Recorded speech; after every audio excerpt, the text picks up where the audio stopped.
Donc, c'est un privilège de vous accueillir. Si vous êtes là pour la première fois ou la deuxième fois, soyez à l'aise. On est là pour euh, être bénis ensemble. Amen. Donc, pour le mois de décembre, on a parlé, le titre du message de la série, c'était simplement Parlons de Noël. C'était pas Parlons Noël, parce que je trouvais que ça sonnait trop comme Père Noël. Donc, parlons de Noël. Noël, c'est une fête, c'est une célébration.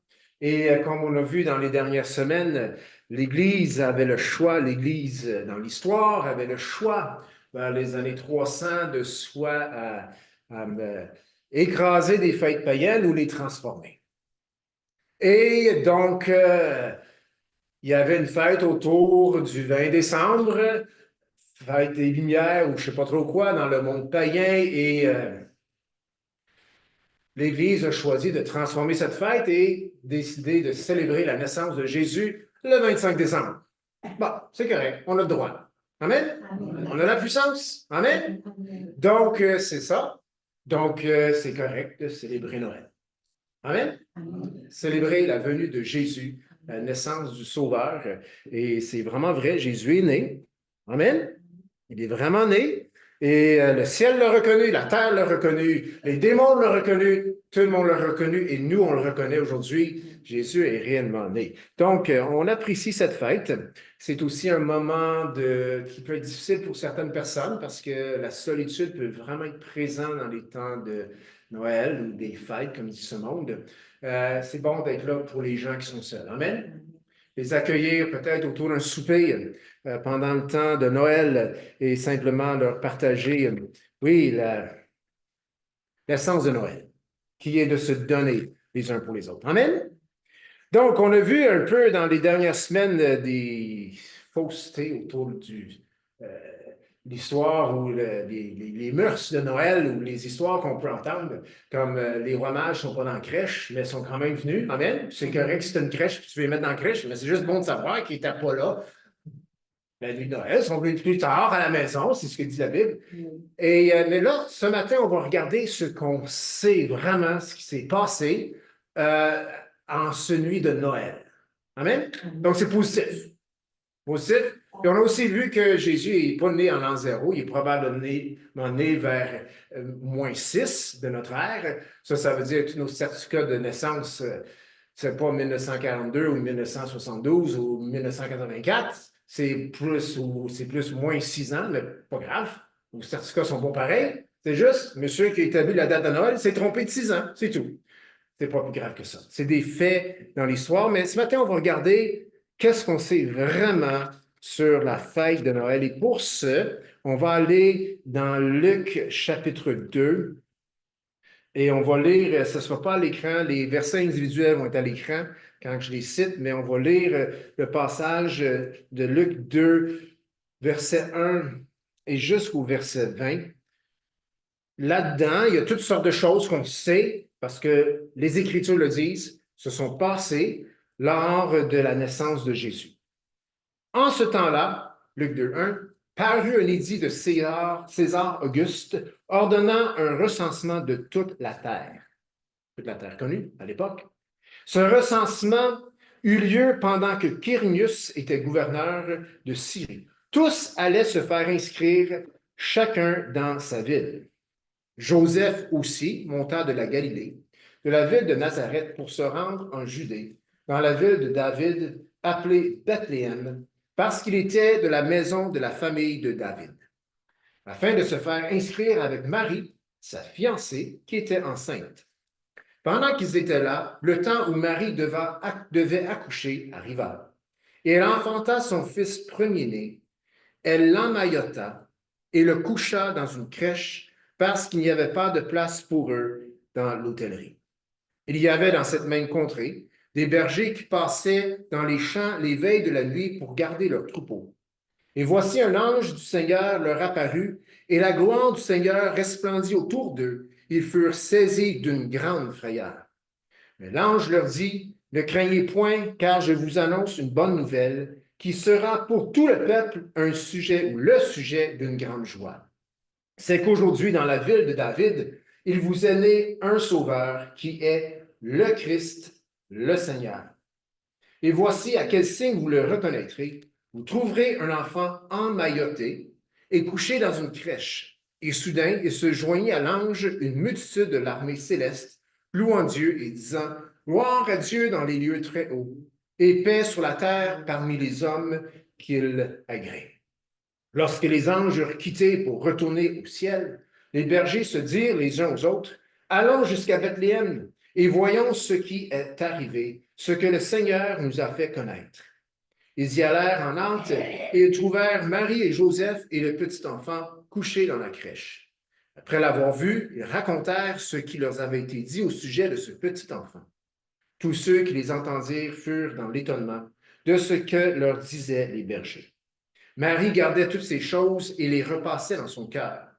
Et les bergers s'en retournèrent, glorifiant et louant Dieu pour tout ce qu'ils avaient entendu et vu et qui était conforme à ce qui leur avait été annoncé. Donc, Seigneur Jésus, ce matin, on veut faire comme les bergers.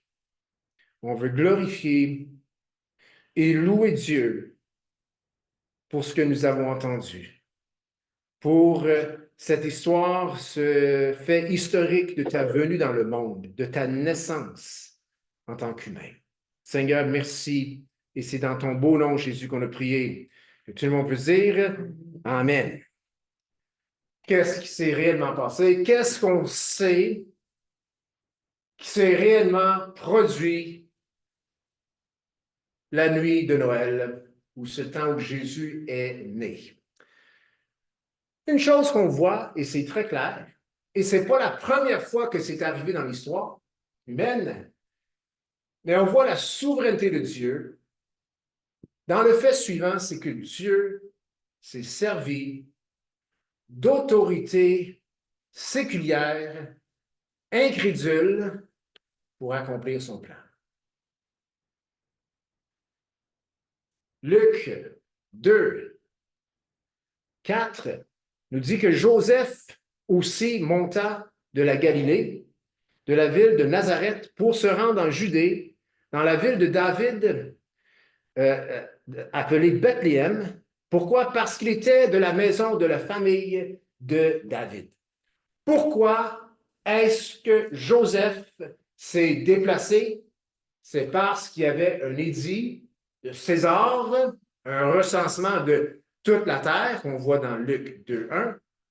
Donc, César, pas du tout un homme craignant Dieu, pas du tout un homme qui croit dans les prophéties qui sont de là dans les écrits de l'Ancien Testament, mais à ce moment-là, a déclaré, c'est le temps de compter le peuple, c'est le temps de faire un recensement, et Joseph est forcé de se déplacer avec Marie, sa fiancée, pendant qu'à la grosse bedaine, c'est pas le temps d'être sur un âne pour 3 jours, mais ils doivent se déplacer parce que une autorité séculière, eh bien, a déclaré un recensement. C'est pas Dieu qui dit à Joseph d'aller à Bethléem. Joseph s'est rendu à cause d'un édit d'un roi ou d'un César incrédule. C'est pas la seule prophétie, parce que Joseph a accompli une prophétie là, en allant à Bethléem, parce que c'est écrit dans les Écritures que Jésus devait, ou le Messie devait naître à Bethléem. C'est pas la seule. D'ailleurs, si on va dans Matthieu 2, verset 6, je crois que c'est là que c'est marqué. Matthieu 2, verset 6, oui, un passage de l'Ancien Testament, parce que Matthieu veut toujours relier Jésus avec les prophéties de l'Ancien Testament. Et qu'est-ce qu'il dit, chapitre 2 de Matthieu, verset 6? C'est une prophétie, quelque chose de l'Ancien Testament. Et toi, Bethléem, terre de Juda, tu n'es certes pas la moindre entre les principales villes de Juda, car de toi sortira un chef qui paîtra Israël, mon peuple. Michée 5.1. Ça vient de Michée 5.1, un prophète de l'Ancien Testament. Donc, nous savons, avec l'histoire de Noël, quelque chose qui s'est réellement passé. César a déclaré un recensement et Joseph, à cause de où est-ce qu'il est né, il était né, lui, à Bethléem, dans la maison de David, mais il était à Nazareth. doit se déplacer et César, sans le savoir, sans craindre Dieu, a accompli ou a fait accomplir une prophétie de l'Ancien Testament de Michée 4, 5, c'est-à-dire 1. Spécial, hein? Il ne savait pas ce qu'il faisait, le gars, hein? Mais il l'a fait. César a glorifié Dieu. Il a prouvé que Dieu avait raison sans le savoir. Ce n'est pas la seule prophétie qui a été accomplie de cette manière. C'est la même chose pour la fuite en Égypte de Matthieu 2, verset 15. C'est écrit qu'ils sont partis, c'est-à-dire ils avaient fui en Égypte et ils ont resté en Égypte, Marie-Joseph et Jésus, jusqu'à la mort d'Hérode. Verset 15, Matthieu 2. Il y resta jusqu'à la mort d'Hérode. Pourquoi? Afin que s'accomplisse ce que le Seigneur avait annoncé par le prophète. J'ai appelé mon fils hors d'Égypte. C'est écrit dans les Écritures que Dieu avait appelé son fils hors d'Égypte. Et oui, dans le premier contexte, référait à Israël, mais d'une manière plus précise encore, son fils, le fils de Dieu, Jésus. Joseph avait fui en Égypte parce que Hérode voulait tuer tous les bébés garçons de 2 ans et moins. Et le roi est mort, Joseph revient, il accomplit encore une prophétie parce que, tout simplement, un roi séculier est mort. Même chose avec le déménagement à Nazareth, Matthieu 2, verset 23, quelques versets plus loin. Joseph pensait aller s'installer, oui, dans le territoire, c'est-à-dire qu'il a changé de plan, dans le territoire attends une minute. Il a découvert que Archélaus, donc verset 22, Matthieu 2, 22, que Archélaus régnait sur la Judée à la place d'Hérode, son père, craignit de s'y rendre et, divinement averti en songe, se retira dans le territoire de la Galilée et vint demeurer dans une ville appelée Nazareth, afin que s'accomplît ce qui avait été annoncé par les prophètes. Il sera appelé Nazareth. Donc, nous voyons avec l'histoire de Noël, il y a des prophéties bibliques qui s'accomplissent à cause d'interventions séculières. Notre Dieu est souverain. Amen? Amen. Vous savez, même avec nos propres petites vies, là, okay, on pense qu'on mène l'affaire, mais Dieu est souverain. Ce n'est pas un appel à l'irresponsabilité, rien de ça, mais Dieu a toujours le dernier mot. Amen? Il y a une consolation là, il y a vraiment une paix qu'on peut avoir là. Donc, il s'est servi d'autorité séculière pour accomplir son plan. On sait ça de Noël. Dans l'histoire de Noël, on voit que Dieu prend des autorités du monde incrédule pour accomplir tout simplement son plan. Une autre chose qu'on sait au sujet de l'histoire de Noël, c'est que Jésus est né à Bethléem. On le sait ça. C'est clair, Jésus est né à Bethléem. Donc, toute cette histoire qui a transformé l'histoire du monde a commencé à Bethléem, une petite ville insignificative. Et c'est écrit dans Matthieu 2,1 que Jésus, oui, né à Bethléem, c'est clair, on sait, il est né à Bethléem. Et on voit aussi dans Luc, chapitre 2, verset 40, c'était à Bethléem, c'est écrit, or l'enfant, 2,40, c'est pas le bon verset, mais c'est pas grave. Jésus est né à Bethléem, on le sait. Et c'est intéressant de voir la signification du nom Bethléem. Est-ce que vous savez ce que veut dire le nom Bethléem? Maison de pain. Jésus il est né dans la ville qui s'appelait Maison de pain. Wow. Jésus qui a dit plus tard, je suis le pain descendu du ciel. Il est né à Bonneville, à Bethléem, qui veut dire la maison du pain. Ça, on le sait. Il est né à Bethléem. On sait aussi que Bethléem, c'était une ville, une petite ville de bergers. Et une ville spéciale.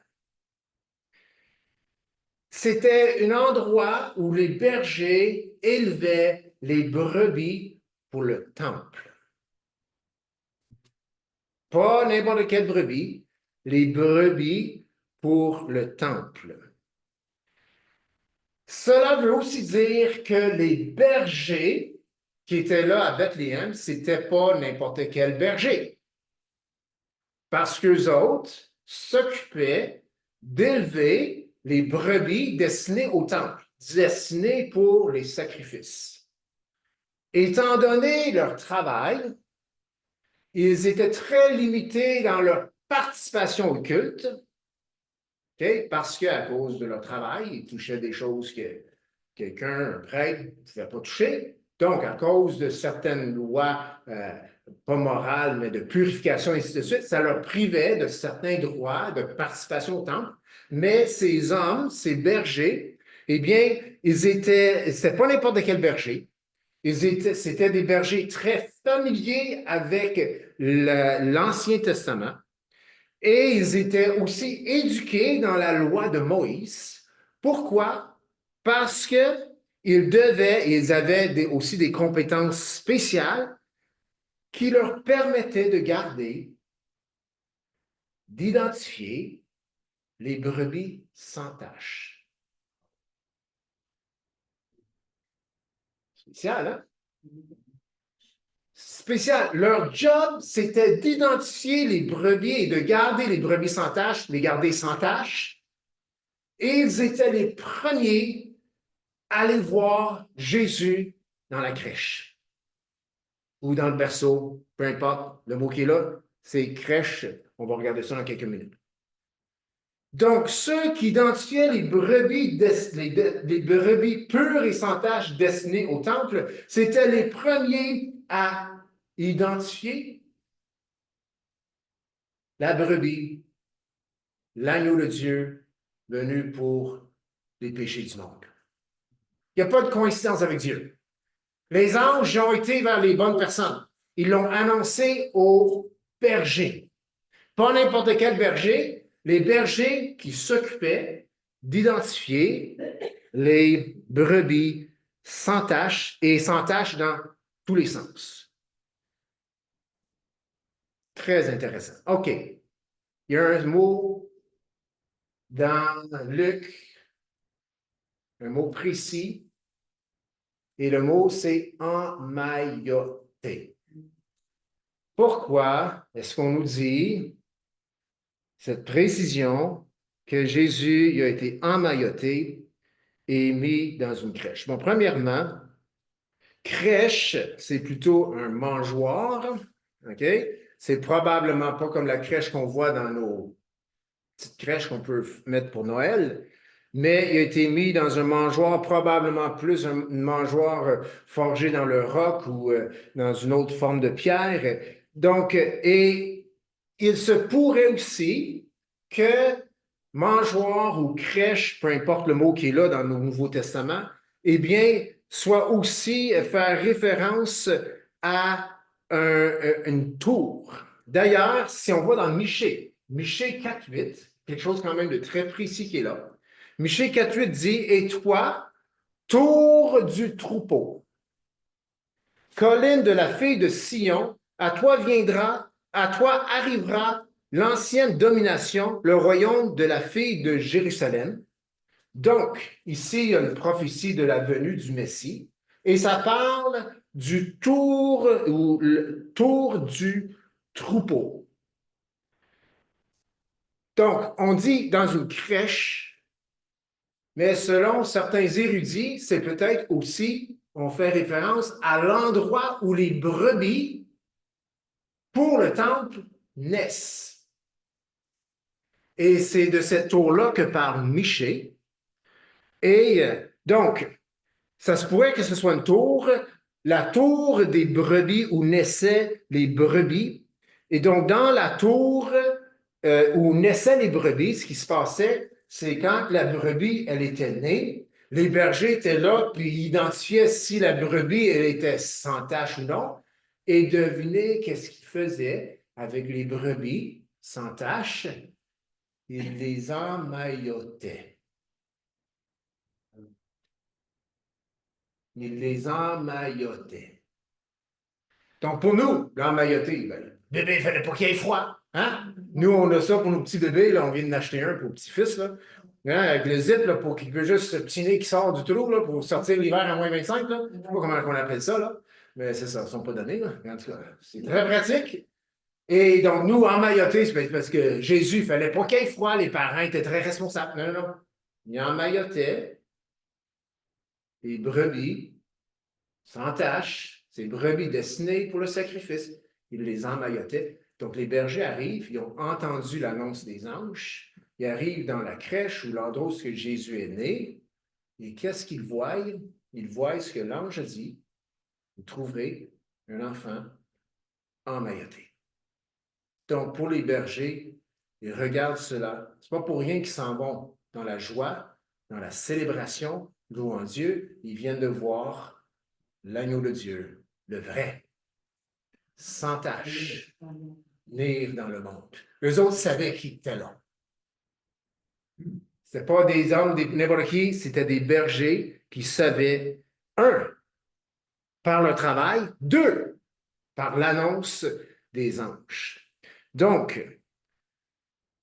nous savons, autour de cette histoire de Noël, que des autorités séculières ont accompli des prophéties bibliques sans même le savoir. Nous savons que Jésus est né à Bethléem, et Bethléem veut dire maison du pain, et c'était l'endroit où Jésus devait naître, car lui, il est le pain descendu du ciel. Amen. On sait aussi que Jésus a été emmailloté, placé dans une crèche, et on sait que cela symbolise sa pureté, sa mission, ce qu'il est, la brebis, destinée, oui, pour enlever nos péchés. Et nous savons aussi qu'il n'y avait pas de place pour Jésus dans l'hôtellerie. Matthieu 2, verset 7, c'est écrit alors Hérode. Ah, j'aime pas ça quand je me trompe de verset. Hey, j'ai vérifié 2 fois hier soir. Attendez, Luc 2, 7. C'est ça. Au lieu de Matthieu, désolé pour la projection, c'est Luc 2, 7. Elle enfanta, Marie enfanta son fils premier-né, elle l'emmaillota et le coucha dans une crèche. Pourquoi? Parce qu'il n'y avait pas de place pour eux dans l'hôtellerie. Jésus vient dans le monde, il revêtit la chair humaine, et comme l'apôtre Jean dit si bien, les siens ne l'ont même pas reçu. Dès sa naissance, il n'y a pas de place pour Jésus. Il est quand même tombé à bonne place, dans la ville où les brebis destinées pour le sacrifice sont nées. Donc, Dieu est souverain dans tout ça. Jésus, il est né à la bonne place. Les hommes ne l'ont pas reçu dans l'hôtellerie. C'est parce qu'il n'était peut-être pas digne d'être reçu. C'était pas sa place dans l'hôtellerie. Il est né dans une crèche. Il a été emmailloté. S'il n'avait pas été né dans une crèche, il n'aurait peut-être pas été emmailloté. S'il avait été né dans l'hôtellerie, il aurait peut-être pris des beaux couverts beaucoup plus doux et appropriés pour un roi. Non, mais il devait être emmailloté parce que c'était la brebis pour les péchés du monde, la brebis sans tache. Mais le fait demeure, c'est que le monde n'avait pas de place pour lui. Et cela nous emmène à la réflexion. Quelle place est-ce que Jésus a dans nos vies? Dès son arrivée, il n'y avait pas de place pour lui. Ça n'a pas empêché qu'il accomplisse sa mission. Ça n'a pas empêché que les prophéties bibliques à son égard s'accomplissent à la perfection. Mais la question se pose. Quelle place a Jésus dans nos vies? Et c'est une bonne question à se poser en ce temps ici de l'année, parce que la réalité, c'est qu'on est tellement occupé. Soyons francs, Jésus n'a pas trop de place dans nos vies. On se donne des cadeaux à Noël et Dieu, il ne cherche pas des cadeaux. Le seul cadeau qu'il veut, c'est nos cœurs, nos vies. Donc, je dis que Dieu ne veut pas de cadeaux, mais dans le fond, il veut tout de nous. L'hôtellerie, pas de place pour Jésus.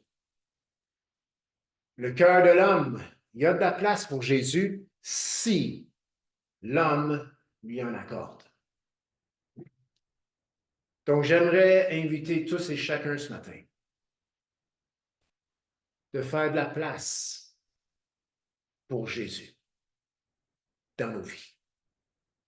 On a tous des historiques différents, des vies différentes, des arrière-plans peut-être similaires, mais tous différents en même temps. Mais il y a une chose qui demeure, c'est qu'il y a de la place dans nos cœurs pour Jésus, mais ça se peut qu'il y ait d'autres choses qui occupent cette place. Ne faisons pas comme l'hôtellerie. Désolé, Marie, Joseph, pas de place. Bon, ça a juste viré pour accomplir le plan de Dieu, mais le plan de Dieu pour nos vies, c'est que Dieu soit présent dans nos vies et que Jésus ait sa place. Amen? C'est drôle, hein? La crèche ou la tour des brebis, peu importe, c'était pas la plus belle place. C'était froid, humide, du fumier, ça sent pas bon, ça sentait pas la dinde.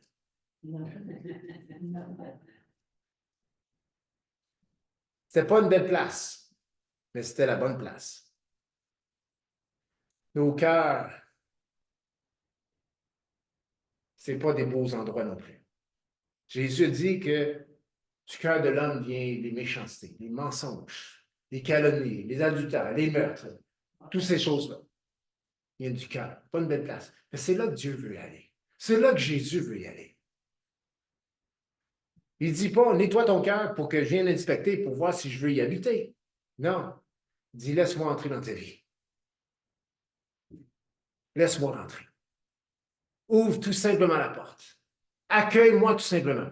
Pas selon tes mérites, parce que ça ne sera jamais si bon. Accueille-moi tout simplement et laisse-moi la place. Et qu'est-ce qui arrive dans ce cas-là? C'est que Jésus, avec son Saint-Esprit, commence la transformation, commence l'amélioration. Amen? Il y a toujours sujet à amélioration. Amen? Mais ça commence en faisant de la place pour Jésus. Il n'y avait pas de place pour eux dans l'hôtellerie. Le Seigneur, que nous puissions te laisser la place dans nos cœurs. Une dernière chose que nous savons est arrivée au temps de Noël, c'est que le surnaturel s'est manifesté. Le ciel s'est ouvert, non seulement pour que le Fils de Dieu soit incarné, le ciel s'est ouvert, les anges sont apparus. Les anges, encore dans l'histoire, sont apparus la nuit de Noël pour annoncer le plus grand des annonces, c'est-à-dire la venue du Messie. Donc, l'histoire de Noël, ce n'est pas juste une histoire humaine, c'est une histoire surnaturelle. Et si vous êtes comme moi, vous croyez dans le surnaturel. Amen? Premièrement, Dieu existe. Amen? Amen? Oui, il est vraiment là. Oui. Le surnaturel est là. Et l'histoire de Noël, c'est une histoire surnaturelle. C'est pour ça que le monde ne l'accepte peut-être pas ou prenne cette histoire comme un fable. Non, non, ce n'est pas un fable. Ce n'est pas une conte de fées. C'est un fait historique. Le ciel s'est ouvert. Les bergers ont vu l'ange. Les bergers ont vu les anges. Et ce que les anges ont proclamé, c'était vrai. Gloire à Dieu pour cela. J'aimerais juste qu'on puisse prendre un moment de s'arrêter ce matin. Peut-être fermer nos yeux, prendre un moment pour regarder dans nos cœurs. Et Dieu entend tout, connaît nos pensées. Et il entend même les questions qu'on se pose à l'intérieur de nous. Il entend ce que je suis en train de dire, il entend notre réaction face aux paroles qu'on entend. Mais posons-nous cette question ce matin. Mon cœur est-il comme l'hôtellerie ou est-ce que mon cœur est comme la crèche? La crèche a reçu le Messie, l'hôtellerie a dit, il n'y a pas de place. Mon cœur, est-il comme l'hôtellerie ou est-il comme la crèche? Seigneur Jésus, on se tient devant toi ce matin dans un moment de réflexion, un moment d'arrêt, un moment humain. Simplement regarder à nos cœurs, pour se poser la question, est-ce que c'est comme l'hôtellerie ou est-ce que c'est comme la crèche? Seigneur, ma prière ce matin, c'est que nos cœurs soient comme la crèche. Que nos cœurs soient ouverts pour simplement recevoir cette personne qui existe toujours, la personne du Seigneur Jésus-Christ qui est venu dans ce monde en naissant dans une crèche, qui fut emmailloté. Seigneur, je prie que nos cœurs soient ouverts pour simplement t'accueillir. Seigneur, chaque personne en ce lieu a un cœur ouvert, peut-être pas un autant que l'autre, mais il y a là une certaine ouverture parce qu'on est là ce matin, ici, soit par habitude ou par invitation spéciale. Et si notre cœur était fermé à toi, on aurait dit non. Mais il y a une certaine ouverture. Donc, Seigneur, je prie que tous et chacun puissent en ce moment ressentir ton amour, Père. L'amour de Dieu pour chacun de nous individuellement. Jésus a dit, je ne suis pas venu pour juger le monde, mais pour sauver. Et une des raisons qu'on a peur d'accueillir Jésus dans nos vies, c'est parce qu'on pense qu'on va être jugé. Mais Jésus ne te juge pas. Il veut te sauver. S'il serait venu en jugeant, il n'y a personne qui s'en aurait sorti. Mais il est venu pour sauver. Et c'est ce qu'il te dit ce matin, sa parole le dit, et le cœur de Dieu nous dit ce matin, qu'en accueillant Jésus comme la crèche l'a accueilli, c'est de tout simplement reconnaître qu'il veut nous aider, qu'il veut nous sauver, qu'il veut changer nos vies. Donc, Seigneur, merci de toucher le cœur de chacun ce matin. Et dans ces moments devant nous, dans ces semaines devant nous, que tu puisses grandir dans nos vies. Et tu grandis dans nos vies parce que nous te laissons la place pour grandir. Seigneur, donc merci. Et Seigneur, à cause de ta venue, on peut véritablement dire ce matin un joyeux Noël à tous et chacun parce que toi, Jésus, tu es venu dans la crèche et tu veux aussi venir dans les cœurs de chacun. Et c'est dans ton nom, Jésus, que nous avons prié et que tout le monde peut dire Amen. Amen. Donc, comme d'habitude, quand on a notre agapé, le message est un peu moins long, et c'est le cas ce matin. Donc, quelques directives avant de vous laisser aller pour dîner.